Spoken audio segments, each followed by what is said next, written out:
nggak sih kalian tergerak untuk membantu orang lain padahal kalian juga butuh istirahat? Nah, tanpa sadar kita melakukan perilaku altruis. Tapi sebelum aku lanjutin pembahasannya, pertama-tama perkenalkan, nama aku Lelia Delia, mahasiswa psikologi Universitas Muhammadiyah, Profesor Dr. Hamka. Di video kali ini kita akan ngobrol santai tentang sesuatu yang dekat banget dengan kehidupan kita, yaitu Social Emotional Learning atau yang disingkat sebagai SEL, dan bagaimana SEL ini bisa berpengaruh terhadap perilaku yang kita sebut sebagai altruis.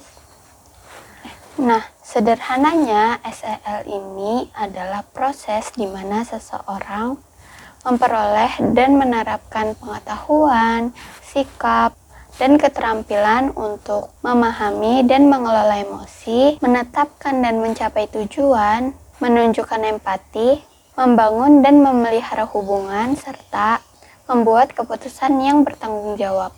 Pembelajaran sosial emosional ini menjadi penting bagi kita karena membantu kita untuk membangun relasi yang sehat dengan orang lain. Salah satu yang menjadi penting dalam pembelajaran sosial emosional ini adalah social awareness atau kesadaran sosial. Ini adalah kemampuan kita untuk peka terhadap perasaan, kebutuhan, dan sudut pandang orang lain. Nah, ketika kita memiliki kesadaran sosial yang baik, kita jadi mudah ngeh ketika seseorang membutuhkan bantuan. Disinilah muncul perilaku mulia yang kita kenal dengan perilaku altruis atau altruisme.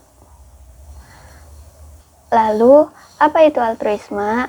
Nah, altruisme merupakan keinginan dalam diri kita untuk membantu orang lain dengan tulus tanpa mengharapkan pujian, imbalan, maupun keuntungan yang lainnya.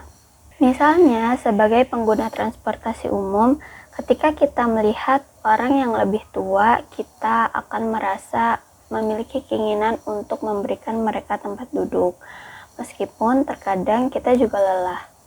Nah, hal ini kelihatannya kecil, tapi ternyata memberikan dampak yang besar bagi diri kita maupun orang lain.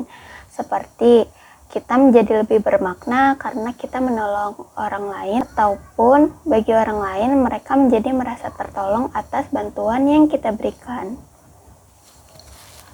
Seseorang yang memiliki sifat altruis biasanya memiliki beberapa ciri.